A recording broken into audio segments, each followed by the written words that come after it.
السلام عليكم ورحمة الله وبركاته. بسم الله الرحمن الرحيم. الحمد لله رب العالمين والصلاة والسلام على أشرف الأنبياء والمرسلين نبينا محمد وعلى آله وصحبه أجمعين. أما بعد. Donc on continue la série de cours de Sharh al-Qawl al-Arba' par Cheikh Abdullah ibn Abdurrahim al-Bukhari hafidahullah ta'ala. On est arrivé à parler de l'introduction de Cheikh l'Islam Mohammed ibn Abdul Wahhab rahimahullah ta'ala. On est arrivé au point où Cheikh Abdullah al-Bukhari hafidahullah ta'ala, il rapportait de quelle parole de l'imam al-Qayyim rahimahullah elle était prise, ou certains points étaient pris. Et donc on est arrivé à la parole de Cheikh Abdullah al-Bukhari hafidahullah ta'ala.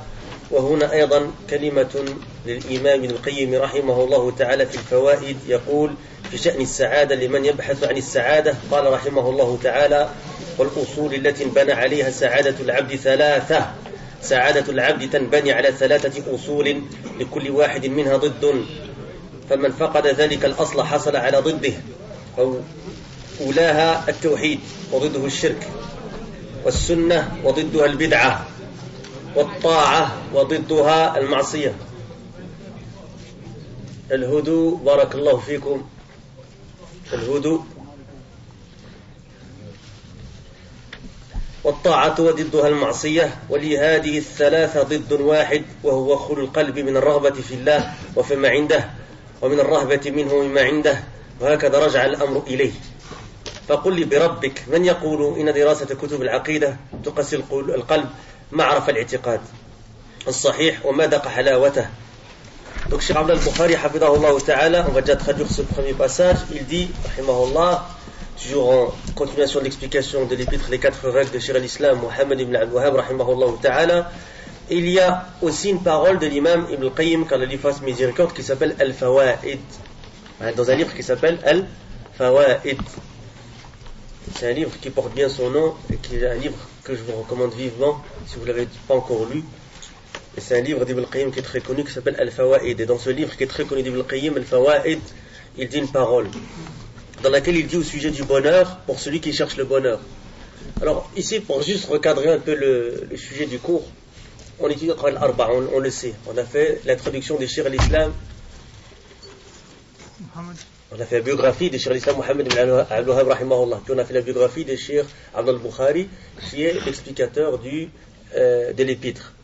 Et puis on a commencé l'épître à proprement parler, et on a dit que Cheikh al-Islam, il a commencé son texte en disant et en faisant quoi? Une dua. Qui connaît le matn? C'est peut-être une opportunité pour de vous donner justement l'opportunité de réciter le matn. Qui connaît le matn? Pas entièrement, mais au moins jusqu'à ce à quoi on est arrivé aujourd'hui. Je sais qu'il y en a plusieurs qui le connaissent, donc on va éviter les temps morts qui se présentent directement et que. Hein? Et bon. بسم الله الرحمن الرحيم. أسأل الله العظيم أسأل الله الكريم رب العرش العظيم أن يتولاك في الدنيا والآخرة، وأن يجعلك مباركا أينما كنت، وأن يجعلك ممن إذا أعطي شكر، وإذا ابتلي صبر، وإذا أذنب استغفر، فإن هؤلاء الثلاث عنوان السعادة. D'accord, et c'est donc cette dua-là jusqu'à ce qu'on arrive. Et ici, il y a un point, le dernier mot qu'il a cité le frère ici. Il a cité le mot en arabe, sa'ada, qui veut dire bonheur. Alors regardez qu'est-ce qu'il dit ici. Il dit au sujet du bonheur pour celui qui cherche le bonheur. Et les fondements sur lesquels s'édifie le bonheur du serviteur sont au nombre de 3. Le bonheur du serviteur se construit sur 3 fondements dont chacun d'entre eux a un contraire. Et donc quiconque à qui manque l'un de ces fondements obtiendra son contraire. Combien de fondements on a dit ici? 3. D'accord, on les compte ensemble, Inch'Allah. At-Tawhid. C'est quoi le Tawhid? C'est l'unicité. Et le contraire de l'unicité, c'est Al-Shirk. Ça veut dire l'association à Allah. Deuxième fondement, c'est quoi? La Sunnah. Dont le contraire est la Bid'a, c'est-à-dire l'innovation religieuse. Troisième fondement, At-Ta'a, c'est-à-dire l'obéissance à Allah, dont le contraire est Al-Ma'siyah, la désobéissance à Allah. Donc il y a 3 fondements et 3 contraires. tawhid, dans le contraire est le shirk. La sunna, dans le contraire est la bid'a. Et ta'a, dans le contraire est la ma'siyah. Et ces trois fondements ont un contraire unique, qui est le vide du cœur quant au fait de désirer Allah et de désirer ce qu'il a auprès de lui comme récompense, subhanahu wa ta'ala. Et quant à la peur envers lui, ainsi qu'envers ce qu'il a auprès de lui comme châtiment. De telle manière, l'affaire revient à lui. Puis Cheikh Abdel Bukhari dit, moi par Allah, quiconque dit alors que l'étude de la croyance durcit le cœur, n'a pas connu la croyance authentique et n'a pas goûté sa saveur. Il y a des gens, qui disent ça. Qui disent que, parmi les hizbiyoun, qui disent que c'est l'aqidah, c'est quoi ça durcit le cœur. Cheikh dit, dis-moi par Allah, quiconque dit alors que l'étude de la croyance durcit le cœur, n'a pas connu la croyance authentique et n'a pas goûté sa saveur. Et puis il cite Ibn al-Qayyim, il dit, rahimahullah, c'est-à-dire Ibn al-Qayyim, qu'Allah lui fasse miséricorde, a dit, et ces trois fondements ont un contraire unique, qui est le vide du cœur quant au fait de désirer Allah. Et cela car si tu désirais Allah, قال رحمه الله لهذه الثلاث ضد واحد وهو خلو القلب من الرغبة في الله إذ أنك لو رغبت في الله لبحثت عن مراضيه وابتعدت عن مساخطه وتقربت إليه وانكسرت له وتذللت وخضعت إليه جل وعز وبحثت عن أمر عظيم أمرك به وهو التوحيد ففتشت وطبقت ذلك الأمر كما يريده جل وعز قال وفيما عنده الرغبة خلو القلب من الرغبة في الله وفيما عند الله ولهذا ابتعدت عن تحقيق التوحيد وارتكاب الآثام والمعاصي ومن الرهبة منه وارتكاب الآثار والمعاصي ومن الرهبة منه مما عنده انتهى كلامه رحمه الله وخير الكلام ما قل ودل. Donc je répète cette phrase ici d'Ibn al-Qayyim en français. Et ces trois fondements ont un contraire unique. C'est quoi les trois fondements qu'on a cités? Trois fondements de quoi? D'accord, qui ont chacun un contraire. Et il dit quoi? Et ces trois fondements ont un contraire unique qui est le vide du cœur quant au fait de désirer Allah. Raghba fillah. Et cela, car si tu désirais Allah, tu chercherais ce qui le satisfait. Maradi. Et tu te serais éloigné de ce qui a pour conséquence sa colère. Masakhito. Et tu te serais rapproché de lui. Et tu te serais brisé, c'est-à-dire en termes d'humilité, envers lui. Et tu te ferais humble envers lui. Et tu te soumettrais à lui. Et tu aurais cherché après une immense affaire qu'il t'a ordonnée. Et c'est quoi? C'est l'unicité. Et donc tu l'aurais cherché et tu l'aurais appliqué. Tu auras appliqué cette affaire comme il le veut, subhanahu wa ta'ala. Il continue, rahimahullah, et il dit, Ibn al-Qayyim toujours, et de désirer ce qu'il a auprès de lui comme récompense. Le vide du cœur, du fait de désirer Allah et de désirer ce qu'il a auprès de lui comme récompense. Et c'est pour cela que tu t'es éloigné de la concrétisation de l'unicité et que tu as commis les péchés et les désobéissances et du fait d'éprouver de la crainte envers lui et envers ce qu'il a auprès de lui comme châtiment. Fin de citation d'Ibn al-Qayyim, qu'Allah lui fasse miséricorde. Et écoutez ce qu'il dit ici, wa khairu kalami ma qalla wa dal. C'est-à-dire en français, et la meilleure des paroles est celle qui est courte et indique le sens voulu. وقال أيضا رحمه الله في فصل آخر في مراحل تعظيم الأمر والنهي قال رحمه الله تعالى قاعدة جليلة النعم كلها من الله قد فكرت في هذا الأمر يقول قد فكرت في هذا الأمر فإذا أصله أن تعلم أن النعم كلها من الله وحده نعم الطاعات أنت تتلذذ بالطاعة فهذه من الله من الله بها عليك لتتلذذ بها ولهذا كان من قوله عليه الصلاة والسلام أرحنا بها يا بلال. C'est en référence à quoi? أي بالصلاة أرحنا بها يا بلال. ومنه قوله عليه الصلاة والسلام كما في الصحيح وجعلت قرة عيني في الصلاة. قال رحمه الله نعم الطاعات ونعم اللذات فترغب إليه أن يلهمك ذكرها وأن يوزعك شكرها. قال الله جل وعلا وما بكم من نعمة فمن الله ثم إذا مسكم الضر فإليه تجأرون. وقال جل وعلا فاذكروا آلاء الله لعلكم تفلحون. وقال واشكروا نعمة الله إن كنتم إياه تعبدون. وكما أن تلك النعم منه ومن مجرد فضله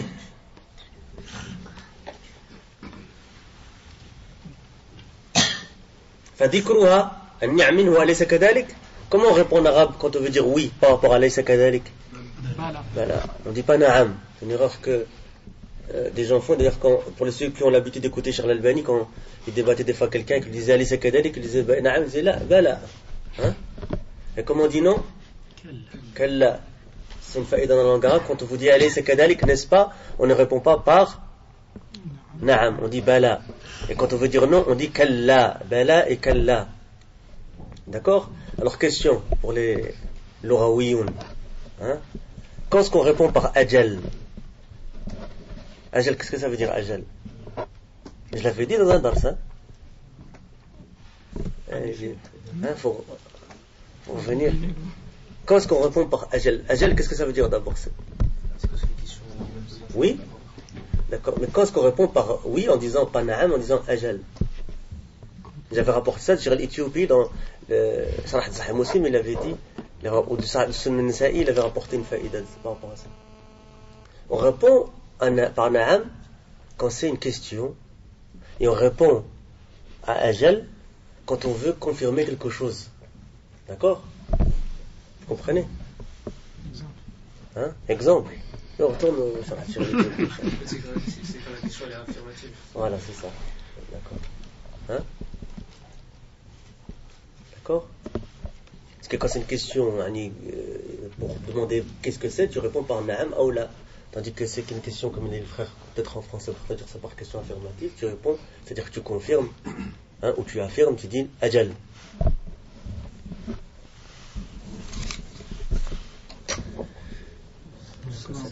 Donc on a dit, le cheikh il a dit, allez c'est kadalik, qu'est-ce que vous dites? Il y en a un qui dit na'am, hein? On dit bala. قال ومجرد فضله فذكرها أي ذكر النعمة وشكرها لا ينال إلا بتوفيقه فإذا وفقك الله للشكر فقد أنعم عليك جل وعز قال والذنوب من خذلانه وتخليه عن عبده وتخليته بينه وبين نفسه وإن لم ينكشف ذلك وتخليته بينه وبين نفسه وإن لم ينكشف ذلك عن عبده فلا سبيل له إلى كشف عن نفسه فإذا هو مضطر إلى تضرع وللابتهال إليه أن يدفع عنه أسبابها حتى لا تصدر منه أي مرة أخرى وإذا وقعت بحكم المقادير ومقتضى البشرية فهو مضطر إلى التضرع والدعاء أن يدفع عنه موجباتها وعقوباتها فلا ينفك العبد عن ضرورته إلى هذه الثلاث الأصول ولا فلاح له إلا بها ما هي الشكر وطلب العافية والتوبة النصوح إليها رجع كلام الإمام فعنوان السعادة هذه قال on va d'abord traduire cela. Donc Ibn Qayyim rahimahullah, il dit aussi dans un autre chapitre au sujet des étapes dans le fait d'honorer l'ordre et l'interdit, une règle importante: tous les bienfaits viennent d'Allah. C'est Ibn Qayyim qui dit ça. Il dit, et j'ai certes médité l'affaire. Il dit qu'Allah le fasse miséricorde, et j'ai certes médité cette affaire, et j'ai trouvé que son fondement est que tu saches que tous les bienfaits viennent d'Allah seul. Les bienfaits des actes d'obéissance. Tu savoures les actes d'obéissance, et donc ils viennent d'Allah. Allah t'en a comblé afin que tu les savoures. Et c'est pour cela que faisait partie des paroles du messager d'Allah sallallahu alayhi wa sallam: apaise-nous par elle, c'est-à-dire la prière, ô Bilal. Et aussi sa parole alayhi salatu wa sallam, comme cela est rapporté dans l'authentique: et mon apaisement, ma joie a été mise dans ma prière. Donc Cheikh Nasir Al-Abbad, hafidahullah ta'ala, dans Sharh Kitab Ishrat Nisa min Sunan Nasa'i, il a dit, hafidahullah, Cheikh Nasir Al-Abbad, il a expliqué وجعلت قرة عيني في الصلاة, c'est-à-dire أنسه وسروره وراحته عليه الصلاة والسلام في الصلاة. C'est pour ça que j'ai traduit par et mon apaisement, ma joie a été mise dans ma prière. Une faïda que je vous donne par rapport à Sunan Nasa'i, c'est que Cheikh Nasir Al-Abbad, il dit que ce chapitre sur Kitab Ishrat Nisa, qu'on peut traduire par quoi? Chapitre de la manière de vivre avec les femmes. C'est quoi les femmes ici? C'est-à-dire zawjat. C'est-à-dire zawj ma'a zawjatih. C'est-à-dire le chapitre de comment l'homme il vit dans une relation maritale avec ses femmes. D'accord? Et il dit que dans certaines copies de Sunan Nasa'i, ce chapitre il a été rapporté après Kitab al-Nikah, ce qui est quoi? Munasib. D'accord? Une petite faïda que je vous donne en plus. Il dit qu'Allah lui fasse miséricorde, Ibn al-Qayyim rahimahullah, les bienfaits des obéissances et les bienfaits des plaisirs. Donc ce hadith par rapport وَجُعِلَتْ قُرَّةُ عَيْنِ فِي الصَّلَاةِ, c'est quoi le début? Il a été permis d'aimer trois choses. Le hadith il est précis. Qui lui ont été rendus aimés par lui, quoi? Les femmes, les parfums, et وَجُعِلَتْ قُرَّةُ عَيْنِ فِي الصَّلَاةِ. Donc on a dit ici, il dit qu'Allah lui fasse miséricorde.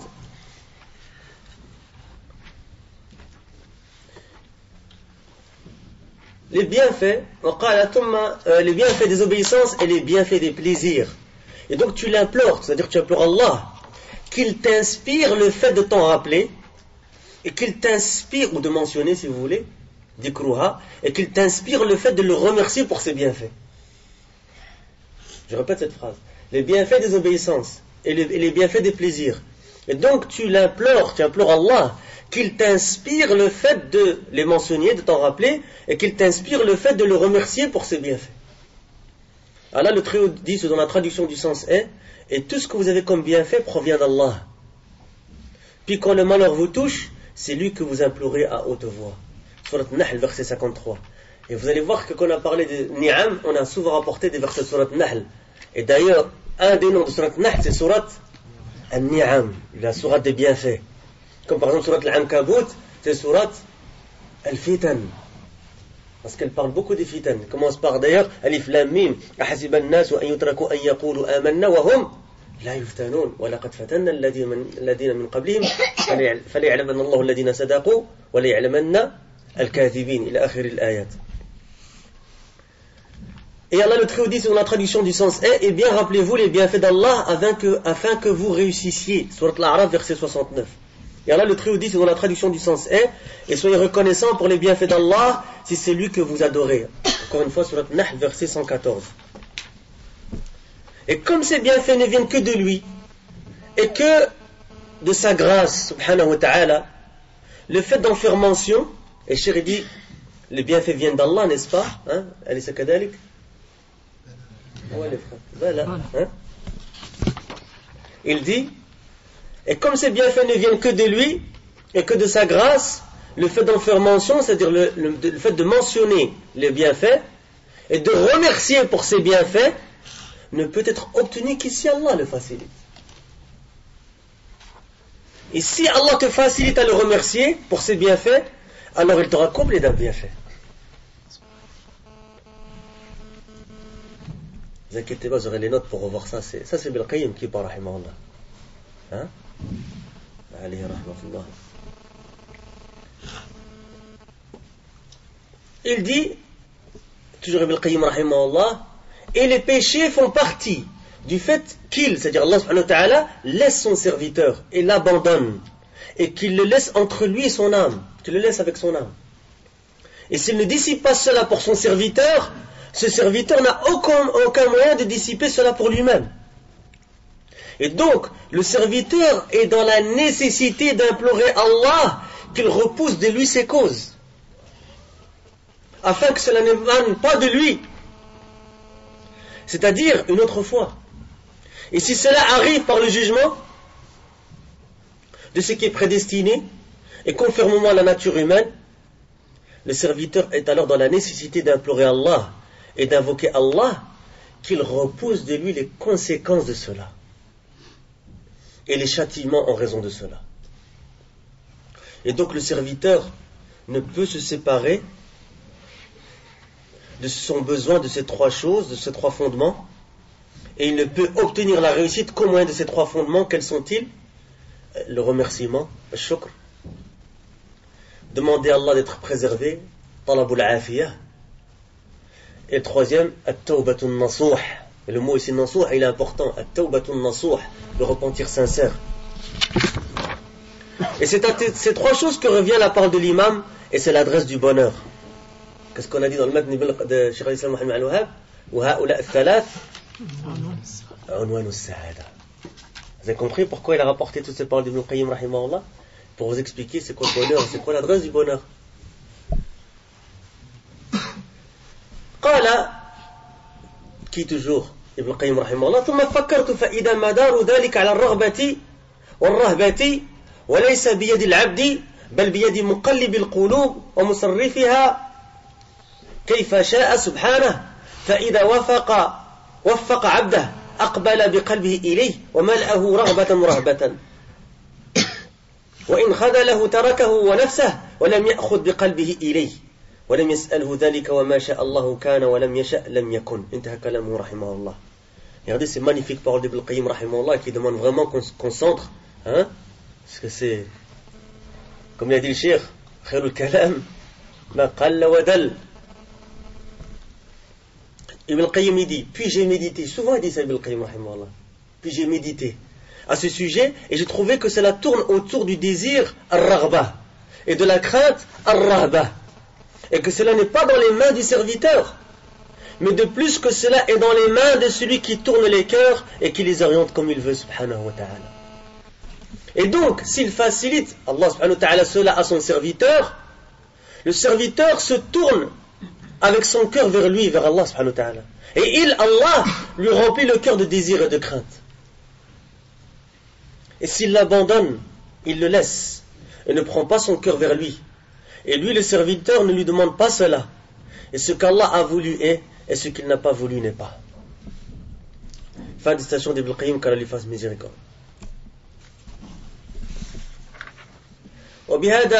بهذا اقتبس الإمام محمد رحمة الله عليه هذا المقطع من كلام الإمام ابن القيم رحمه الله وغيره. نعم.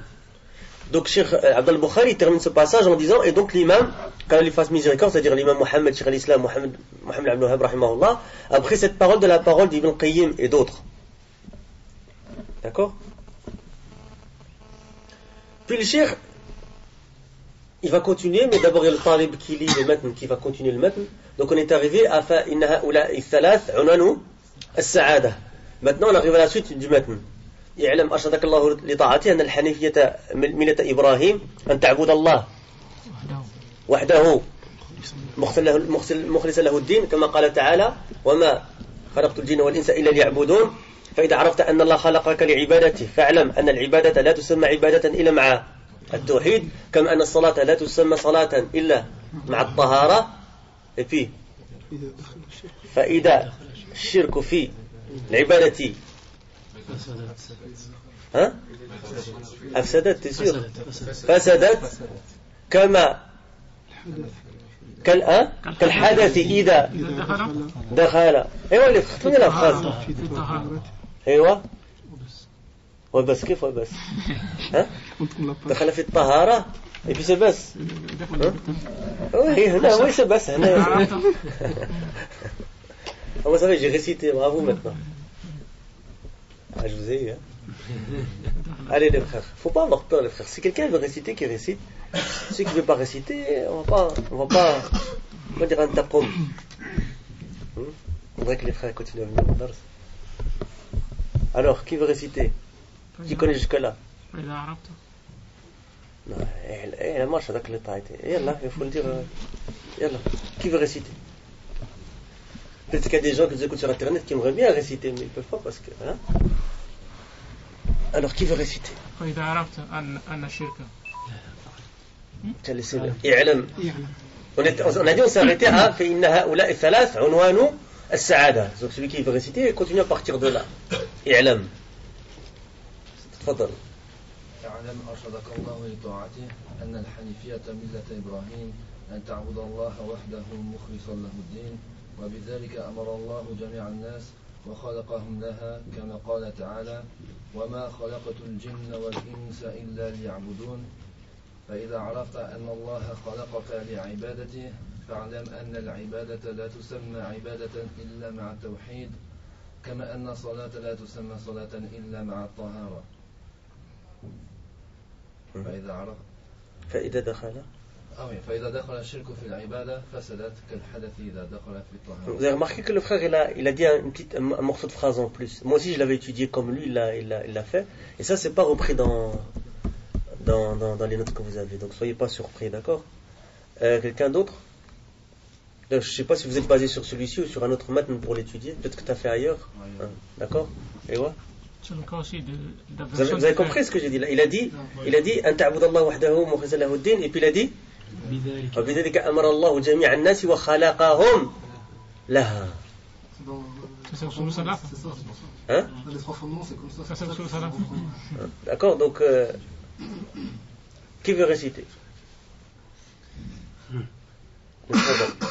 اعلم أرشدك الله لطاعته أن الحنيفية ملة إبراهيم أن تعبد الله وحده مخلصا له الدين وبذلك أمر الله به وبذلك أمر الله جميع الناس كما خلقهم لها وخلقهم لها كما قال الله تعالى وما خلقت الجن والإنس إلا ليعبدون فإذا عرفت أن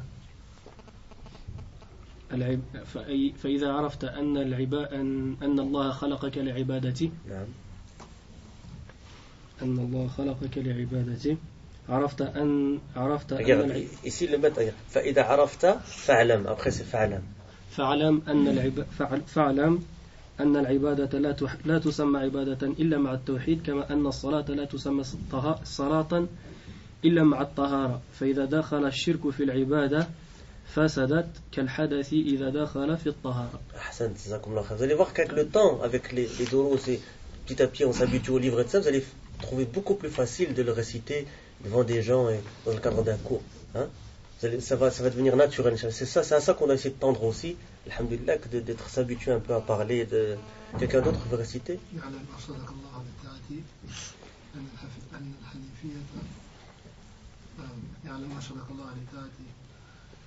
أن الحنيفية ملة إبراهيم تعبد الله مخلصا له الدين كما قال تعالى تعبد الله وحده مخلصا له الدين كما قال تعالى وما خلقت الجن والإنس إلا ليعبدون فإذا عرفت أن الله خلقك لعبادتك فاعلم أن العبادة لا تسمى عبادة إلا مع التوحيد كما أن الصلاة لا تسمى صلاة إلا بالطهارة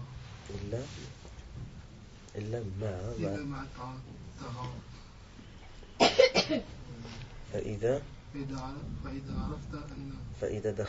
فإذا دخل الشرك في العبادة فسدت كما أن كالحدث إذا دخلت في الطهارة. أحسنت. Qui d'autre? maintenant alhamdulillah commence. إلا ما صدق الله لطاعته أن الحنيفية ملة إبراهيم أن تعبد الله وحده مخلصا له الدين كما قال تعالى وما خلقت الجن والإنس إلا ليعبدون فإذا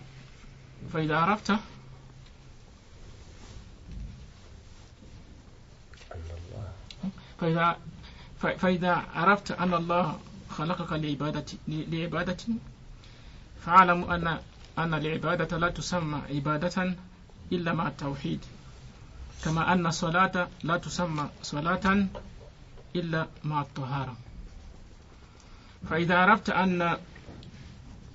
أن الشرك فإذا دخل الشرك في العبادة فسدت كالحدث إذا دخل في الطهارة. أحسن, جزاك الله خيرا. C'est bien, il y a pas mal de frères qui vont mémoriser. Quelqu'un d'autre? يعلم أرشدك الله لطاعته أن الحنيفية ملة إبراهيم أن تعبد الله مخلصا له الدين أن تعبد الله وحده مخلصا له الدين كما قال تعالى وما خلقت الجن والإنس إلا ليعبدون فإذا عرفت أن الله خلقك لعبادته فاعلم أن العبادة لا تسمى عبادة إلا مع التوحيد كما أن الصلاة لا تسمى صلاة إلا مع الطهارة كما فإذا دخل الشرك في العبادة فسدت كالحدث إذا دخل في الطهارة. أحسنت, جزاك الله خيرا. Encore quelqu'un ici? تفضل. يعلم أرشدك الله بطاعته أن الحنيفية ملة إبراهيم أن تعبد الله وحده مخلصا له الدين كما قال تعالى وما خلقت الجن والإنس إلا ليعبدون فإذا دخل الشرك في العبادة فإذا عرفت أن الله خلقك لعبادته فاعلم أن العبادة لا تسمى عبادة إلا مع التوحيد كما صلاة لا تسمى صلاة إلا مع الطهارة فإذا دخل الشرك في العبادة فسدت كالحدث إذا دخل في الطهارة. أحسن جزاك الله خيرا. Ça commence à venir, des frères qui commencent, masha'Allah, c'est bien. Quelqu'un d'autre? J'ai entendu moi. Ah, t'as dit Rahmoukallah. Personne d'autre? Je sais qu'il y en a d'autres qui connaissent, mais on ne va pas les forcer à dire. Voilà, jazakumullahu khairan, ça fait plaisir. Et que les sœurs, elles se le récitent entre elles aussi. Avec les enfants, ils peuvent aussi mémoriser, Inch'Allah. Hein? Tu connais un petit peu? Tu connais? Non? Après, tu vas étudier, Inch'Allah, d'accord? Oui?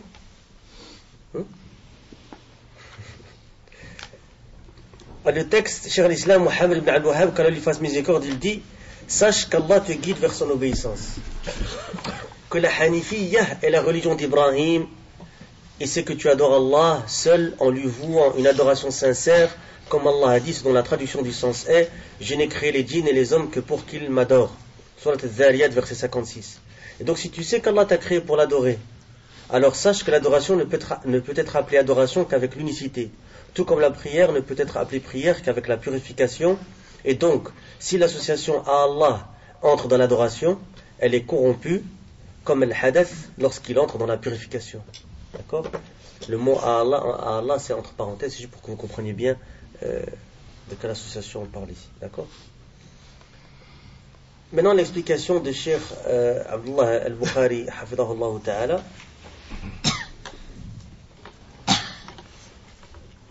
Petite faïda que je vous donne peut-être de Cheikh Khalid Abdurrahman dans son Sharh al-Qawl al-Arba', il dit que, parce qu'une de ses spécialités c'est le tafsir du Coran, il dit que certains ulama ont dit que la raison pour laquelle les djinns ont été cités avant les ins dans le verset وَمَا خَلَقْتُ الْجِنَّ وَالْإِنسَ إِلَّا لِيَعْبُدُونَ.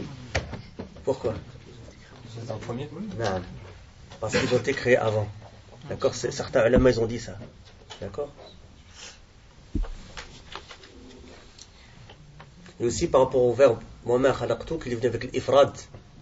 Alors que des fois dans le Coran on a ce qu'on appelle nun al-azama, nazzalna, etc.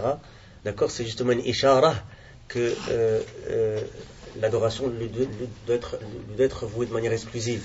Subhanahu wa ta'ala. C'est dans le premier audio de Sharh al-Qawl al-Arba' de Khalid Abdurrahman, hafidahullah ta'ala, Cheikh Khalid Abdurrahman, et c'est sur Nahj al-Wadih, le site de la radio Nahj al-Wadih, vous trouvez d'ailleurs des audios enregistrés. Il a un très très bon Sharh de al-Qawl al-Arba', hafidahullah ta'ala.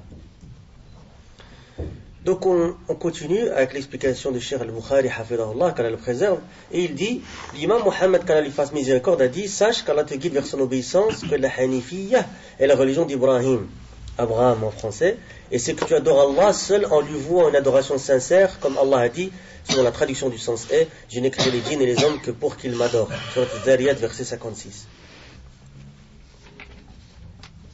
Ici, nous allons nous arrêter et parler. Cheikh dit: يقول الإمام محمد رحمه الله بعد ذلك: اعلم أرشدك الله لطاعته أن الحنيفية ملة إبراهيم أن تعبد الله وحده مخلصا له الدين كما قال تعالى: وما خلقت الجن والإنس إلا ليعبدون.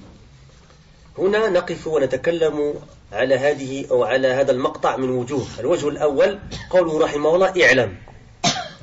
Donc vous suivez où est-ce qu'on en est aujourd'hui. Évidemment, on recommence par la parole i'lam arshadaك الله لطاعته. Donc il va expliquer pourquoi il a dit i'lam et la suite. هذا خطاب متوجه إلى كل من يصلح له هذا الخطاب. اعلم هو لا يخاطب المجنون، أليس كذلك؟ Non, les spécialistes de cette formulation-là. ولا يخاطب من لا يعقل.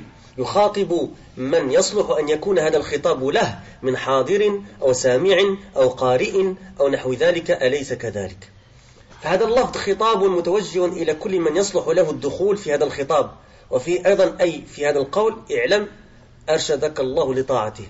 أقول فيه التلطف بك يا طالب العلم بالدعاء، فقد سبق في أول مقطع أن دعا لك بدعوات عظيمة، ثم أعاد بأن دعا الله لك أيضا، قال: اعلم أرشدك الله لطاعته، فدعا الله لك متلطفا بأن يرشدك الله لطاعته بالرشد. الرشد ضد الغي. Ça c'est des définitions à connaître par cœur يا إخوة. الرشد ضد الغي. قال الإمام ابن القيم رحمه الله في إغاثة اللهفان. Et on va rapporter la parole dans إغاثة اللهفان. Je traduis déjà cette partie. Cheikh Abdel Bukhari hafidahullah, il dit ici nous allons nous arrêter et parler de cette partie sous plusieurs angles. Le premier angle, sa parole qu'Allah lui fasse miséricorde, sache, i'lam. Ceci est une parole qui s'adresse à toute personne qui convient à ce que cette parole lui soit adressée. Sache, il ne s'adresse pas au fou, n'est-ce pas? Et il ne s'adresse pas à celui qui n'a pas de raison. Il s'adresse à celui qui convient à ce que cette parole lui soit adressée. Comme celui qui est présent. Il a dit al-hadir ou sami', celui qui entend, ou le lecteur al-qari', ou toute autre personne similaire, n'est-ce pas? Cette parole est une parole adressée à tous ceux qui conviennent à être compris dans cette parole. Et il y a aussi dans cette parole, i'lam arshadakallahu li ta'atih, arshadakallahu li ta'atih. Sache qu'Allah te guide vers son obéissance. Je dis, il y a en cela le fait d'être doux envers toi par l'invocation. Ô toi l'étudiant en sciences islamiques. Et ça c'est un usloub dans da'wah.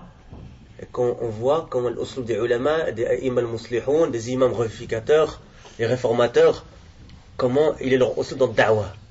Et vous allez voir que Cheikh Abdel Bukhari va attirer l'attention sur cet usloub, cette manière, cette méthodologie dans la da'wah. Et la douceur et le rifq dans la da'wah. Il dit, nous avons vu précédemment que dans la première partie, il avait fait pour toi d'importantes invocations, puis il a répété cela en invoquant Allah pour toi en disant, sache qu'Allah te guide vers son obéissance. Il a donc invoqué Allah pour toi par douceur envers toi. D'accord? Il a dit at-talattuf. Qu'Allah te guide vers son obéissance par ar-rushd. Maintenant on va définir c'est quoi ar-rushd. Et on va le définir peut-être un petit peu en détail. Retenez incha'Allah. Première notion, on a dit talib ilm, il doit avoir un esprit de synthèse. Il doit prendre des notes si possible, ou au moins à la maison plus tard, on va voir avec les PDF, peut-être souligner ce qui est important, etc., les définitions, essayer de les mémoriser. C'est comme ça qu'on se construit encore une fois. D'accord? Mais rushd, son contraire, c'est al-ghay. Très facile à... Vous vous rappelez la fois passée, on a étudié sabr. C'est quoi sabr dans le Lora? Voilà, vous vous rappelez tous, c'est quoi? C'est le habs. Ça ou là? On a même défini dans l'istilah, c'est quoi? C'est quoi dans l'istilah? Ça, on va attendre peut-être un petit peu de revoir. Hein? D'accord? Donc on a dit al-rushd, la guidée, on va le traduire par la guidée, et le contraire de al-ghay, l'égarement. Et puis il va rapporter une parole d'Ibn al-Qayyim qu'Allah lui fasse miséricorde dans Iratatul Lahfan. Alors celui qui retient ce que je vais dire, il y a un frère qui m'a donné 3 livres avant le cours pour les donner, donc il faut que je trouve une raison de les donner. J'ai 3 sharh de Al-Qawl Arba' de Cheikh al-Islam évidemment, par Cheikh Saleh al-Fawzan, un grand savant salafi, hafidahullah ta'ala, excellent sharh. Il y en a 3. Donc celui qui va dire ce que je vais dire ici par rapport à Rushd, etc. En français, vous inquiétez pas les frères. Hein? Après, Inch'Allah, il aura une copie. Après, on va essayer de trouver d'autres bonnes raisons de donner les livres, Inch'Allah. Je dois donner les 3. Donc, قال الإمام ابن القيم رحمه الله في إغاثة اللهفان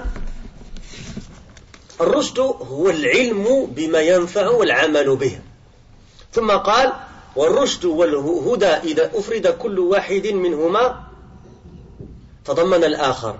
Ça c'est une notion, directement ça doit vous rappeler quelque chose, une règle très connue. Et je sais que Abu Idris, il l'a rappelé dans un de ses derniers dars, ça ou là. Il a dit إذا اجتمع افترقا وإذا افترقا اجتمعا. Et il parlait de quoi quand il a dit ça? Naam, l'islam ou l'iman. Et il a donné d'autres exemples qui étaient, et moi j'en avais déjà donné, on avait dit le faqir wal miskin, l'islam wal iman. Et on a rajouté al-huda. Exactement, ahsan, naam. Et ouais, quoi d'autre? Al-huda wal rushd. Al-huda wal rushd. Al-huda wal rushd. D'accord? On va expliquer qu'est-ce que ça veut dire, Inch'Allah. البر والتقوى aussi, أحسنت, c'est juste. والرشد والهدى إذا أفرد يعني إذا ذكر الهدى في موطن والرشد في موطن تضمن الرشد معنى الهدى وذاك إذا أفرد تضمن الهدى معنى الرشد وإذا قرن أحدهما بالآخر يعني إذا اجتمع افترق وإذا افترق اجتمع. وإذا قرن أحدهما بالآخر قال فالهدى هو العلم بالحق والرشد هو العمل به وضدهما هو الغي واتباع الهوى. انتهى كلامه رحمه الله. Je vais vous résumer ça, vous inquiétez pas, Inch'Allah. Il a dit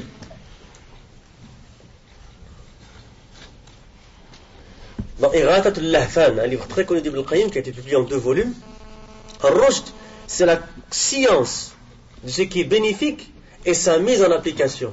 Très facile à retenir. Si quelqu'un vous demande c'est quoi Rushd, c'est Rushd, al-ilmu bima yanfa' wal-amalu bih.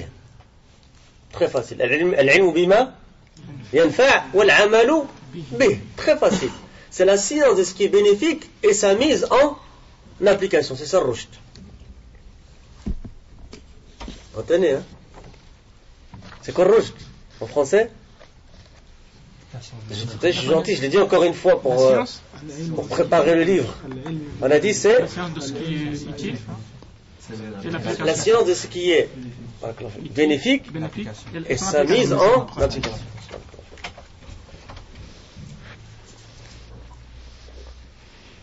C'est un qui dit en arabe, c'est encore mieux. C'est quoi en arabe? Rushd huwa al-ilmu bima yanfa' wal 'amalu bih.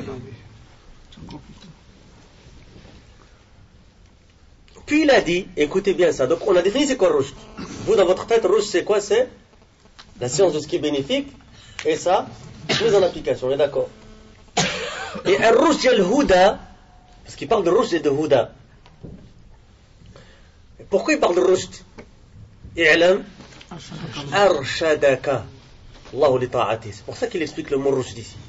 Rushd et Al-Huda, lorsque l'un des 2 termes est cité seul, il comprend alors le sens de l'autre. Suivez ça ou pas? Non? Rushd, quand il est cité tout seul, il comprend le sens de Al-Huda. Et quand Al-Huda il est cité seul, il comprend le sens de Rushd. Mais quand c'est cité les 2 ensemble, chacun il a un sens qui est différent. On avait dit combien de fois que l'islam, quand il est cité tout seul, il a le sens aussi de iman. Quand l'iman, il est cité tout seul, il a aussi le sens de islam. Mais quand ils sont cités ensemble, comme dans le hadith de Jibril alayhi salam, ça c'est un exemple que les ulama donnent, et c'est pour ça que par exemple Cheikh al-Muhsin al-Abbad il a expliqué cette règle-là dans le Sharh Hadith Jibril, qu'il a expliqué dans son explication de Arba'in Nawawiyya, mais qu'il a expliqué dans une épître à part, dans une explication beaucoup plus longue. Cheikh al-Muhsin al-Abbad, il faut savoir ça. Hadith Jibril, il a expliqué dans Fath al-Qawi al-Matin, qui est Sharh al-Arba'in, wa Tatimat al-Khamsin. Vous me suivez là ou pas? C'est quoi? Je vois des têtes qui... Hein? L'Arba'in Nawawiyya, c'est combien de hadiths? 42. Quand on appelle Tatimat al-Khamsin, c'est quoi ça? C'est qu'Ibn Rajab, il a pris les 42 hadiths de l'imam Nawawi rahimahullah, il en a rajouté 8 du même style, Jawami' al-Kalim, du prophète alayhi salatu wassalam. Il en a fait 50, avec les 8 qu'il a rajoutés, et il a expliqué ces 50-là dans le fameux livre que vous faites avec Abu Hakim, juste avant ce cours-ci, le samedi avant l'Isha, et c'est Jami' al-Ulum wa al-Hikam d'Ibn Rajab al-Hanbali. On est d'accord? Ces 50 hadiths-là, al-Abbad, hafidahullah ta'ala, il les a expliqués. Donc, son Sharh des Arba'in Nawawiyya de Cheikh al-Abbad, hafidahullah, c'est non seulement l'Arba'in Nawawiyya, mais aussi les 8 qu'Ibn Rajab il a rajouté. Ça va? Et il a aussi expliqué, à la base en cassette aussi, il y a 23 audios si je me souviens bien. Et donc Cheikh al-Abbad il dit que dans son Sharh, il s'est inspiré notamment, ou particulièrement de 2 explications, celle de Cheikh Al-Uthaymin et celle d'Ibn Rajab. D'accord? Pourquoi j'ai parlé de tout ça? Pour dire que dans le hadith Jibril, l'explication, Cheikh al-Muhsin al-Abbad a rapporté cette règle qui dit que quand ils sont réunis, il y a des termes que quand ils sont réunis à un endroit, on les cite ensemble si vous voulez, ils ont un sens qui est différent. Écoutez cette phrase, retenez, elle est très facile. Idajtama'a iftaraqa. C'est-à-dire que lorsqu'ils sont cités ensemble, idajtama'a iftaraqa, ils sont séparés, si vous voulez, ils sont différents dans le sens. Wa idaftaraqa ijtama'a, et ils sont cités séparément, ils se réunissent dans le sens. Vous avez compris cette règle-là? Donc dans le hadith de Jibril, on voit que l'islam est expliqué par les actions apparentes et l'iman par les actions intérieures ou cachées. D'accord? Vous suivez ça? Faqir miskin, la même chose. Bir wa taqwa, la même chose. Qadar wal qadar, la même chose, etc. Et maintenant on dit quoi? Ar-rushd wal huda. Je reviens. Rushd c'est quoi? Al-ilmu bima yanfa' wal amalu bih. La science de ce qui est bénéfique et sa mise en application. Et le rushd et le huda, lorsqu'ils sont cités ensemble, ils ont un sens différent, mais quand ils sont cités chacun à un endroit, ils ont le même sens. D'accord? Donc je répète cette phrase en français ici. Ar-rushd et al-huda, lorsque l'un des deux termes est cité seul, c'est-à-dire lorsqu'al-huda il est cité à un endroit et al-rushd est cité à un endroit, alors al-rushd comprend le sens d'al-huda. Et si al-huda est cité seul, alors il comprend le sens d'al-rushd. Et s'ils sont cités, vous pouvez me terminer les phrases maintenant, et s'ils sont cités tous deux en même temps, c'est-à-dire qu'ils sont réunis, ils ont un sens différent, et lorsqu'ils sont cités seuls, ils sont réunis dans le sens. Alors il dit, alors al-huda, maintenant on a dit, là il a le sens de l'autre, maintenant on veut savoir quand ils sont ensemble, c'est quoi la différence? Il dit, alors al-huda est la science de la vérité, et al-rushd est sa mise en application. Suivez ou pas? Quand ils sont cités ensemble, al-huda c'est l'ilmu bil-haq, la science de la vérité, et al-rushd c'est al-amalu bih. C'est juste. Wa-didduhuma, et le contraire des deux est al-ghayy. C'est quoi le ghayy? Il faut définir c'est quoi le ghayy. On a traduit ça par égarement. D'accord? Le ghayy, c'est tiba'ul hawa. Alors là, ici, quelqu'un qui a un bon esprit de synthèse, il s'est répétant quelques mots, ce qu'on vient de dire sur rushd, le huda et le ghayy. Sans regarder les notes, bien sûr, sinon c'est plus un esprit de synthèse, c'est un esprit de lecture.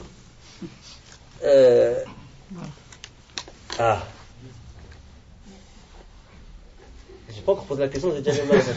Hein? On va pas le calmer. On va la motivation. Hein? C'est qui a levé la main le premier? J'ai pas vu. C'est toi, vas-y. Alors on va partager un petit peu. Fais ar-rushd. Ar-rushd. En arabe. Ar-rushd, al-ilm. Non, vas-y en français. Al-ilm bima yanfa'. Non, ahsant. Wal-amalu bih. Ahsant.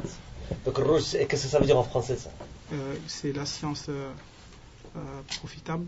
La science de ce qui est profitable, bénéfique, et de sa mise en pratique. Et sa mise en application. En application. Et le huda. Et le huda, c'est al-ilm al-haq. Explique-moi Rousse et le huda, qu'est-ce qu'ils ont à voir l'un avec l'autre? Quand ils sont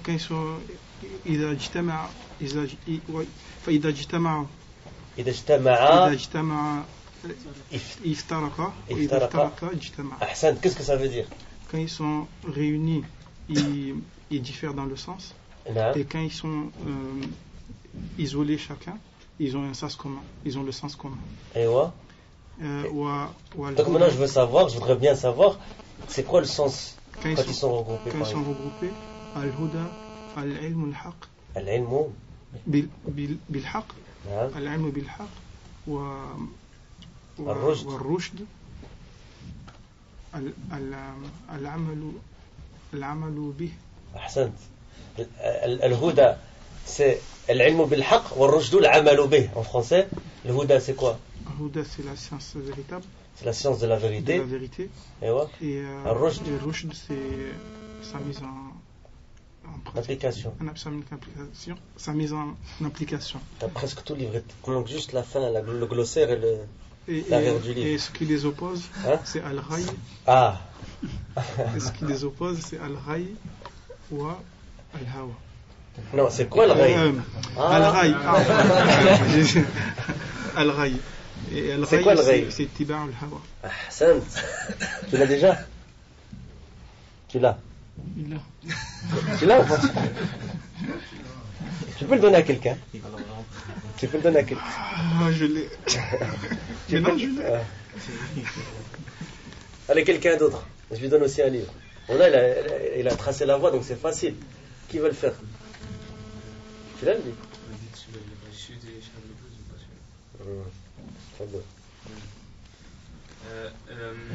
الرشد سيكون الرشد الرشد بالعربية يا أستاذ العلم النافع والعمل به العلم بما ينفع والعمل به ما العلاقة بين الرشد والهدى؟ ما القاعدة هنا؟ نعم إذا اجتمع افترقا وإذا ذكر وإذا افترق اجتمع أيوة أحسنت أيوة وتضمن أحدهم معنى الآخر معنى الرشد إذا اجتمع الرشد هو معنى الهدى je te le donne dans le sens dans lequel je t'aide dans l'ordre dans lequel j'ai dit الهدى نعم الهدى العلم النافع والعمل به العلم بالحق نعم la science de la vérité أيوة et الرشد العمل به وضدهما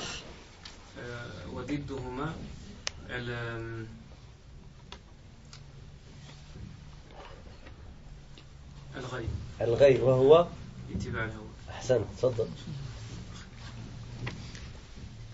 Ne vous inquiétez pas, il y en a encore un, Inch'Allah, on va trouver quelque chose d'autre après. Qui l'a pas, entre parenthèses, qui? Charles Cheikh Al-Fawzan.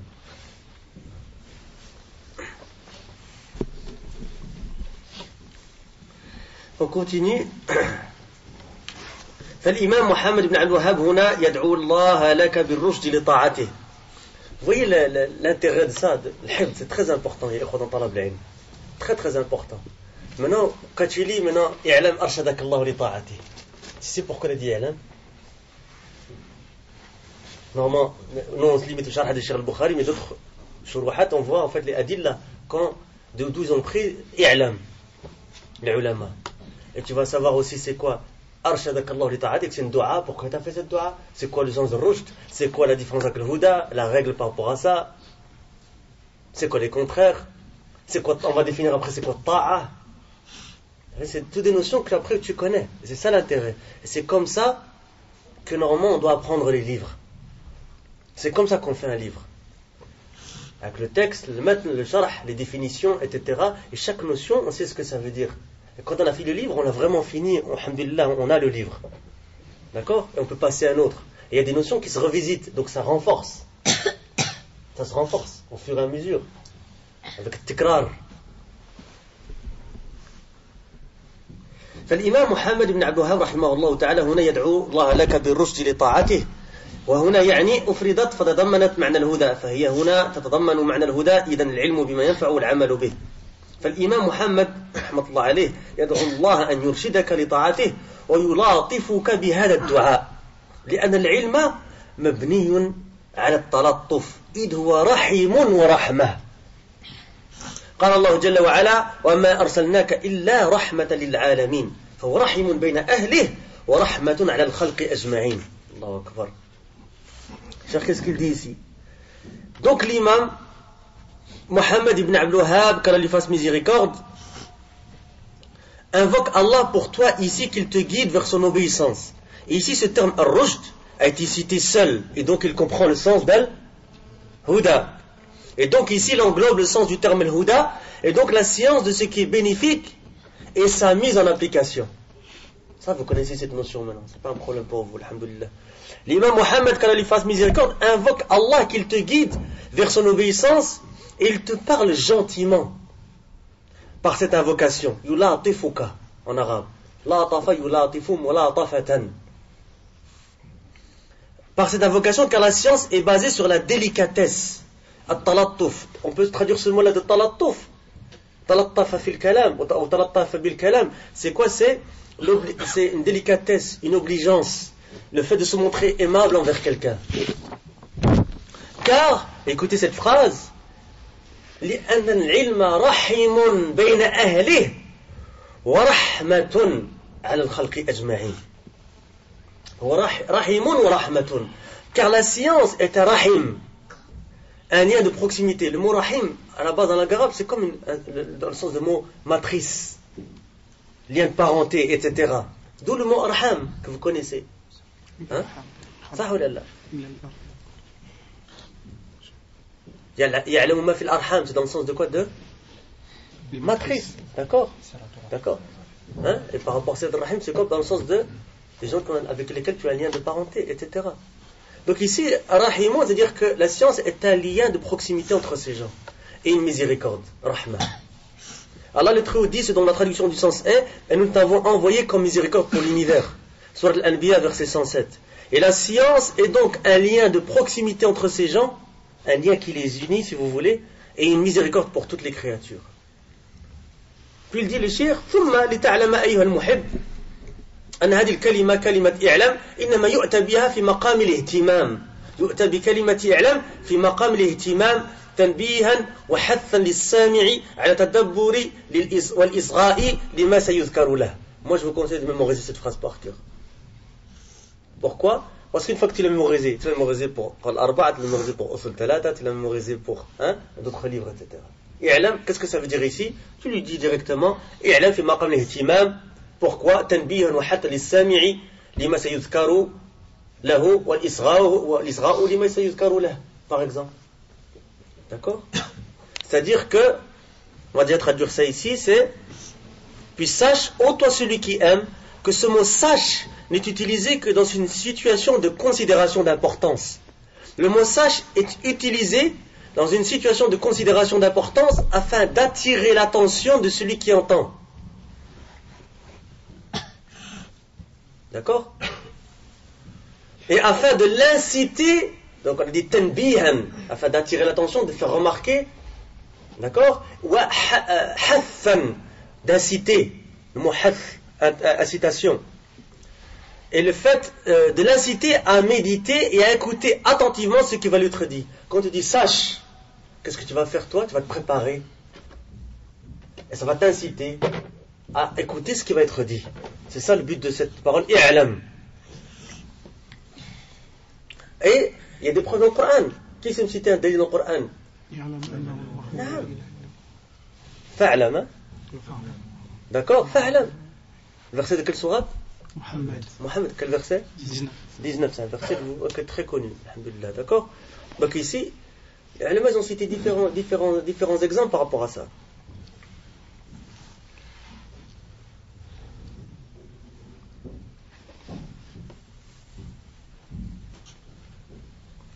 Donc ici, il dit que, afin d'attirer l'attention de celui qui entend et afin de l'inciter à méditer et à écouter attentivement ce qui va lui traiter, ce qu'on appelle al-isra.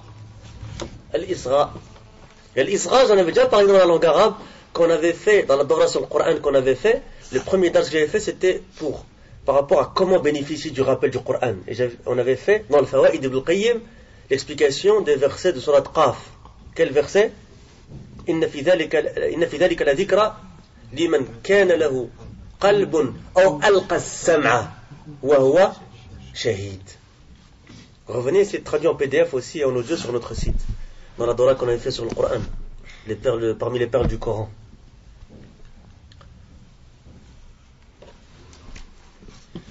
Cheikh il dit فيها اهتمام وتنبيه لك وحث لك على أن تنتبه بأذنك وحواسك وتقبل بكليتك لتعلم ماذا سيذكر لك بعد كلمة إعلام.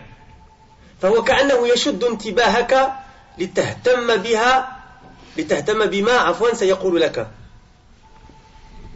وهذا من طرائق التربية والتعليم. إذن عرفنا معنى هذه اللفظة. Il y a dans ce mot une considération et une incitation pour toi afin que tu sois attentif avec ton oreille et tes sens et que tu t'appliques de toute ta personne afin que tu saches ce qui va t'être dit après le mot sache. Et donc, c'est comme s'il attirait ton attention afin que tu donnes de l'importance à ce qu'il va te dire. Et cela fait partie des méthodes d'éducation d'enseignement. Et donc nous connaissons maintenant le sens de ce mot. On a presque fini, on a un peu tardé parce que je vous laisse un peu l'occasion de mémoriser, de répéter, etc. Sa parole qu'Allah te guide vers son obéissance. Quelle est l'obéissance à Allah? Notre définition aussi à connaître par cœur. Ta'atullah, muwafaqatul ma'muri bih, fi'la lil ma'mur wa tarka lil mahdhur. Très simple. Muwafaqatul ma'muri bih, fi'la lil ma'mur wa tarka lil mahdhur. هذا المراد بالطاعة. L'obéissance à Allah, c'est, d'accord, et c'est la mémorisée en arabe et en français si possible, sinon au moins en français, mais la base c'est l'arabe, c'est la conformité à ce qui est ordonné par la mise en application de ce qui est ordonné et le délaissement de ce qui est interdit. C'est ça l'obéissance. Je répète, c'est la conformité à ce qui est ordonné par la mise en application de ce qui est ordonné et le délaissement de ce qui est interdit. Voilà donc le sens de l'obéissance. Le deuxième angle par rapport à ce passage du Qur'an al-Arba', الوجه الثاني قوله أن الحنيفية ملة إبراهيم. الحنيفية اسم إن وملة إبراهيم إما بدل وإما عطف بيان من الحنيفية. Ça c'est du nahou, on ne va pas rapporter en français, ça, je ne pense pas qu'il y ait une utilité par rapport à ça, en français en tout cas. Sinon en arabe, pour les frères qui font du nahou, c'est intéressant ce qu'il a dit le cheikh ici. والحنيف مشتق من الحنف والميل عن الضلال إلى الهدى. Encore une notion très importante dans la religion, c'est quoi? Le mot hanifiyya مشتق من الحنف والحنف الميل عن الضلال إلى الهدى. ويقابل الحنف, et ce qui fait face au hanaf, c'est le janaf avec le jim. فإن المعنى أي معناه هو الميل عن الاستقامة والهدى إلى الضلال, يعني انحراف, نعوذ بالله. C'est le sens de quoi? Le معنى ici de quoi? الجنف. Donc الحنف c'est هو الميل عن الضلال إلى الهدى, والجنف c'est le ميل عن الاستقامة إلى الضلالة. On va traduire ça en français. Le deuxième angle, sa parole que la hanifiyya est la religion d'Ibrahim. Et le hanif est dérivé d'al-hanaf. Et le hanaf, c'est de s'écarter de l'égarement vers la guidée. الميل عن الضلالة إلى الهدى أو عن الضلال إلى الهدى.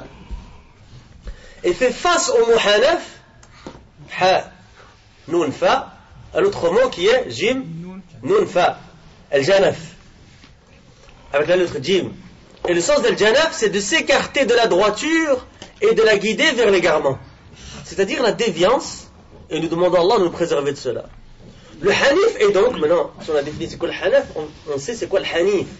Le hanif, هو المائل, parce que le hanaf c'est le mail, donc le hanif c'est المائل, على وزن فاعل, عن الشرك الذي هو أس الضلالة إلى التوحيد قصدا. المائل عن الشرك الذي هو أس الضلالة إلى التوحيد قصدا. مال عن الشرك إلى التوحيد قاصدا التوحيد. قال الله جل وعلا قانتا لله حنيفا, قانتا لله قاصدا أن يكون قانتا حنيفا لله. وقال جل وعلا حنيفا مسلما. وتجمع هذه اللفظة الكلمة على le pluriel de حنيف, c'est حنفاء, حنفاء. قال جل وعلا فاجتنبوا الرجس من الأوثان واجتنبوا قول الزور حنفاء لله غير مشركين به. Donc le hanif, on sait c'est quoi le hanaf. Le hanaf c'est, dites ensemble peut-être comme ça, peut-être qu'il y a des frères. Al-maylu ani dalali ila al-huda, qui est à l'opposé del janaf, qui est al-maylu ani al-istiqamati ila al-dalalati, yani l'inhiraf, c'est ça. C'est le contraire. Donc si on sait c'est quoi le hanaf, c'est le mayl عن الضلالة إلى الهدى, eh bien on sait c'est quoi الحنيف, c'est المائل عن الشرك إلى التوحيد, mais rajoutez un mot important, قاصدا, قصدا comme tu as dit toi, قصدا, ou si tu veux قاصدا التوحيد, قصدا, c'est-à-dire مال عن الشرك إلى التوحيد قاصدا التوحيد, comme l'a dit Cheikh Abdel Bukhari. Le hanif est donc celui qui s'écarte de l'association, qui est le fondement de l'égarement. L'association, c'est le fondement de l'égarement, la base. Donc il s'écarte de l'association qui est le fondement de l'égarement vers l'unicité. Qasdan, ayant cela pour but. Il s'est écarté de l'association vers l'unicité. Il s'est écarté du shirk, il s'est écarté de l'association vers l'unicité, en ayant pour but l'unicité. C'est facile ou pas de comprendre ça? Très facile. Il s'est écarté de l'association, d'accord, vers l'unicité, le tawhid, ayant pour but l'unicité. Allah dit dans la traduction du sens 1, Ibrahim était soumis à Allah. Qanita lillahi hanifa, soumis à Allah, voué exclusivement à lui. Vous voyez l'importance du mot hanif. D'accord? Surat Nahl, verset 120. Soumis à Allah ayant pour but d'être soumis à Allah, voué exclusivement à lui. Et Allah dit dans la traduction du sens 1, il était entièrement soumis à Allah, musulman. Surat Al-Imran, verset 67. Par rapport à qui, encore une fois? Non. Et le pluriel de ce mot hanif est hunafa. Allah dit dans la traduction du sens 1, abstenez-vous de la souillure des idoles et abstenez-vous des paroles mensongères. Soyez exclusivement acquis à la religion d'Allah, ne lui associez rien. D'accord? Surat Al-Hajj, verset 30-31. والعرب أيها الإخوة تسمي قديما العرب كانت تسمي كل من حج البيت أو اختتن كانوا يسمونه حنيفا أو حنيفيا يريدون أنه على ملة إبراهيم وأذن في الناس بالحج يأتوك رجالا وعلى كل ضامر يأتين من كل فج عميق. Et les Arabes, aux frères, appelaient anciennement quiconque faisait le pèlerinage à la maison, avec un grand M, c'est-à-dire al-Bayt al-Haram, ou se faisait circoncire, ce qu'on appelait irtitan en arabe, irtitan, ils l'appelaient hanifun ou hanifiyun. Ils entendaient par cela qu'il était sur la religion d'Ibrahim. Allah dit, c'est dans la traduction du sens 1, et fais aux gens une annonce pour le Hajj, ils viendront vers toi à pied et aussi sur toute monture venant de tout chemin éloigné. Surat al-Hajj, verset 27. Alors, question pour un livre ici. D'accord? Ibrahim alayhi salam, il s'est circoncis à un certain âge. On va le voir, Inch'Allah. Tu connais la réponse? Il a déjà un livre. Il a déjà un livre. Non, t'as déjà un livre, de toute façon. Mais, hein? Et celui qui me dit quel âge, il me donne le dalil. Et il me dit comment il s'est circoncis et pourquoi. Et le.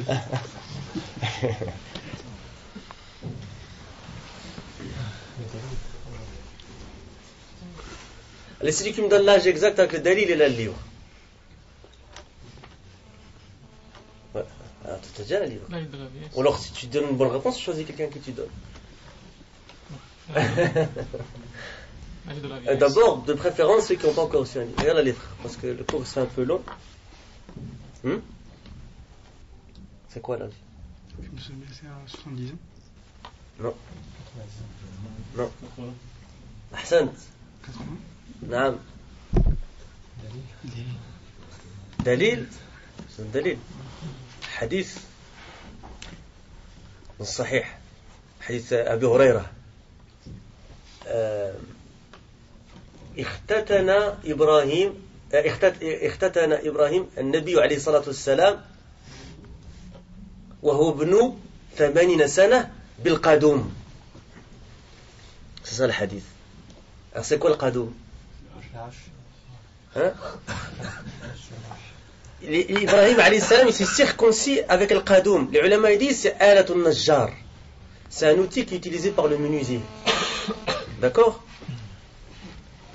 Attention, il y a différents avis des ulama par rapport au qadoum. Qu'est-ce que ça veut dire? Certains ulama ils ont dit que le qadoum c'est alatun najjar, et certains ulama ils ont dit que c'est un endroit au Sham, bil qadoum, que c'est un endroit.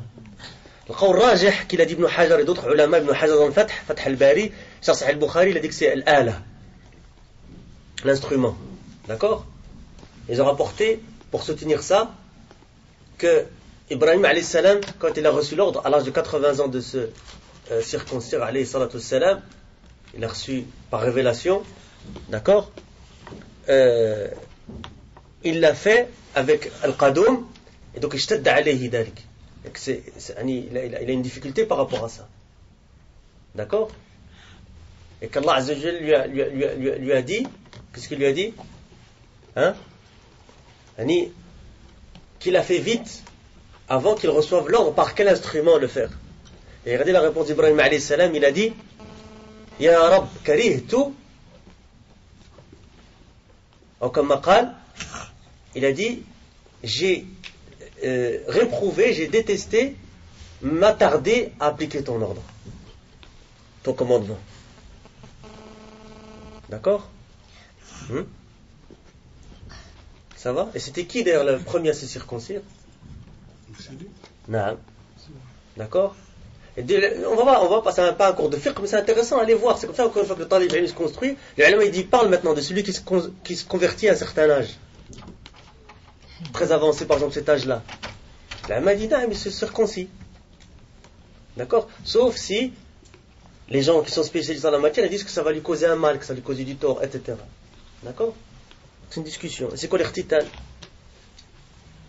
D'accord? En langue arabe, c'est quoi? C'est le fait d'enlever le prépuce. Comment on appelle ça en arabe?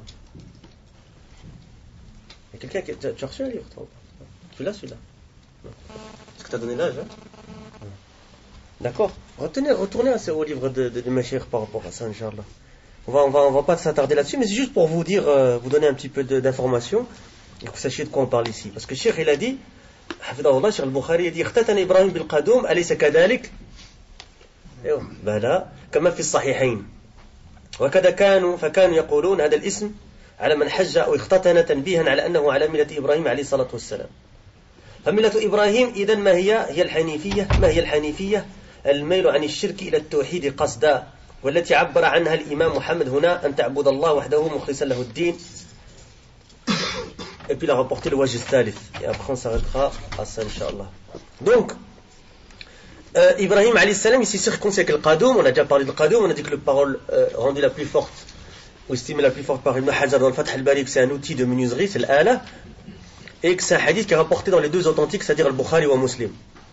Et donc il donnait ce nom à celui qui faisait les Arabes, le pèlerinage, ou qui se circoncisait afin de faire remarquer qu'il était sur la religion d'Ibrahim. Il l'appelait Hanif ou bien Hanifi. La religion d'Ibrahim alayhi salatu wassalam. Et donc, quelle est la religion d'Ibrahim?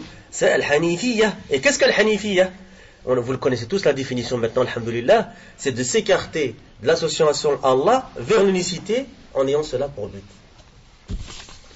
Et c'est ce au sujet duquel l'imam Muhammad bin Abdul Wahhab rahimahullah parle ici en disant que tu adores Allah seul en lui vouant une adoration sincère, exclusive.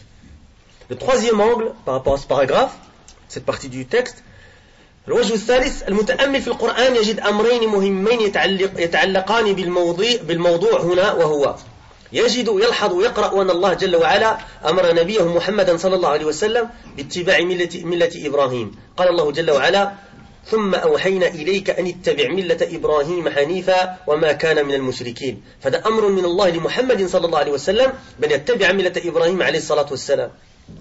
كذلك الأمر الثاني أن الله عز وجل أمرنا بأن نتبع ملة إبراهيم، فتجد أمر الله لنبيه صلى الله عليه وسلم وأمر الله لأمة نبيه صلى الله عليه وسلم. فقال عز وجل وما جعل عليكم في الدين من حرج ملة أبيكم إبراهيم. Le troisième angle, celui qui médite le Coran trouvera deux choses importantes liées au sujet ici qui sont qu'il trouvera et remarquera et lira qu'Allah le Très-Haut a ordonné son prophète Mohammed sallallahu alayhi wa sallam de suivre la religion d'Ibrahim alayhi salatu wa sallam. Allah a dit, selon la traduction du sens, est puis nous t'avons révélé, suis la religion d'Abraham qui était vouée exclusivement à Allah et n'était point du nombre des associateurs. Surat Nahl, verset 123. Ceci est donc un ordre d'Allah donné à Mohammed alayhi salatu wa sallam de suivre la religion d'Allah, de suivre la religion d'Ibrahim. Et la deuxième chose, qu'Allah le Très-Haut nous a ordonné de suivre la religion d'Ibrahim, et donc tu trouveras l'ordre d'Allah à son prophète, alayhi salatu wassalam, et l'ordre d'Allah à la communauté de son prophète, alayhi salatu wassalam. Allah dit ce dont la traduction du sens est, et il ne vous a imposé aucune gêne dans la religion, celle de votre père Abraham. Surat Al-Hajj, verset 78. Quatrième angle, on va quand même faire le quatrième, et on va terminer sur une belle parole d'Ibn al-Qayyim rahimahullah dans Nouniya. الوجه الرابع أن هذه الحنيفية هي التي خلق الله الخلق لأجلها أي لتحقيقها وهو أن يعبد العبد ربه مخلصا له الدين لأن الشيخ قال أن تعبد الله أليس كذلك؟ العبادة لها مفهوم عام ومفهوم خاص. Ça encore c'est des notions fondamentales pour un salafi de connaître la définition de l'ibada. Peut-être que certains d'entre vous connaissent déjà une définition que Cheikh al-Islam Ibn Taymiyyah il a donnée dans Kitab al-Ubudiyya qui est العبادة اسم جامع لكل ما يحبه الله ويرضاه من الأعمال والأقوال الظاهرة والباطنة. Vous la connaissez ou pas? Mais ça c'est un sens spécifique, il y a un sens général pour l'ibada. Et on va les donner les deux aujourd'hui, Inch'Allah.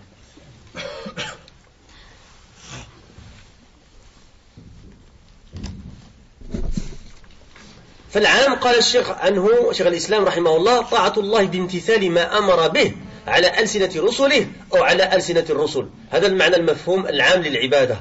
وأما المفهوم الخاص فقد قال عنه أيضا شيخ الإسلام رحمه الله بأنها اسم جامع لكل ما يحبه الله ويرضاه من الأقوال والأعمال الظاهرة والباطنة. وأيضا خلافا لمن تحذلق فنفى وصفصط هي غاية الذل مع غاية الحب. قال الإمام ابن القيم في نونيته وعبادة الرحمن غاية حبه مع ذل عابده هما قطبان وعليهما فلك العبادة دائر ما دار حتى قامت القطبان وما داره بالأمر أمر رسوله لا بالهوى والنفس والشيطان. فهي غاية الحب مع غاية الذل لله جل وعز. هذه العبادة أيها الإخوة مدارها على 15 قاعدة. 15 قاعدة. On traduit ça et après on aura fini, Inch'Allah. Cette Hanifiyya est celle pour laquelle Allah a créé les gens, et c'est-à-dire afin de la concrétiser, et c'est que le serviteur adore Allah en lui vouant une adoration sincère, exclusive. Car le shirk a dit que tu adores Allah, n'est-ce pas? L'adoration a un sens général et un sens spécifique. Essayez de les noter. Le sens général, sont tous les deux donnés d'ailleurs par Cheikh al-Islam Ibn Taymiyyah rahimahullah, qu'Allah lui fasse miséricorde. Il a dit dans le sens général par rapport à l'adoration, l'obéissance à Allah en s'acquittant de ce qu'il a ordonné par les langues de ses messagers, al-sinati rusuli, ou par les langues des messagers, al-sinati rusul. Ceci est le sens général de l'adoration.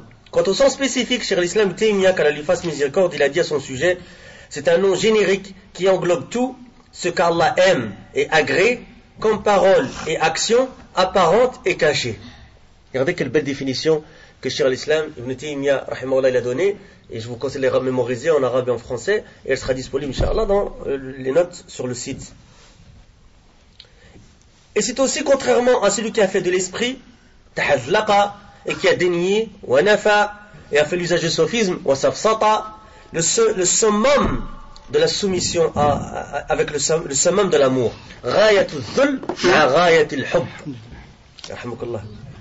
Ibn al-Qayyim rahimahullah, il a dit dans sa Nouniya, traduction approximative, c'est difficile de traduire une Nouniya, et l'adoration du tout miséricordieux est le summum de son amour, avec la soumission de son serviteur, ce sont deux pôles autour desquels tourne l'orbite de l'adoration, qui n'a pas tourné tant que les deux pôles n'ont pas été établis, et son orbite est par l'ordre du messager, pas par la passion, ni l'âme, ni Satan. L'adoration est donc le summum de l'amour, avec le summum de la soumission à Allah le Très-Haut. Voici l'adoration aux frères qui tourne autour de 15 règles, et ça on va voir ces 15 règles dans le cours prochain, Inch'Allah. Vous allez voir qu'en fait, je dis rien jusqu'au cours prochain, Inch'Allah. Et si vous voulez avoir plus d'explications par rapport à ces abiyat, ces lignes de poésie d'Ibn al-Qayyim rahimahullah, je vous conseille le sharh ou le ta'liqat de Cheikh al-Fawzan en 2 volumes sur Nouniya. Il y a aussi un grand savant, Salafi, rahmatullah alayh, parmi les grands imams de cette communauté, c'est Cheikh Khalil Harras, rahmatullah alayh, qui est un grand cheikh qui notamment a écrit un livre qui s'appelle Cheikh al-Islam Ibn Taymiyyah As-Salafi. Il faut savoir que c'était un cheikh de l'Azhar qui était Ash'ari, et on lui a demandé d'écrire une réfutation sur Cheikh al-Islam Ibn Taymiyyah, et donc il a passé du temps avec les livres de Cheikh al-Islam Ibn Taymiyyah, et voilà son doctorat qui est sorti, ou en tout cas sa thèse qui est sortie, et il est devenu Salafi, il a dit Cheikh al-Islam Ibn Taymiyyah As-Salafi.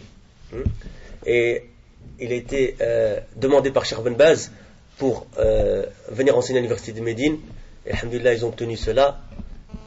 Et donc il était directeur des hautes études dans l'Aqida à l'université de Médine. Et il a un excellent sharh de l'Wasitiyya. Pour les frères qui ont un bon arabe, hein, il a un excellent sharh de l'Wasitiyya que je vous recommande vivement. Mohamed Khalil Harras, rahmatullah alayh. Parmi les chieurs de qui? Mohamed Amal Jami. Alayhi rahmatullah. Alayhima rahmatullah.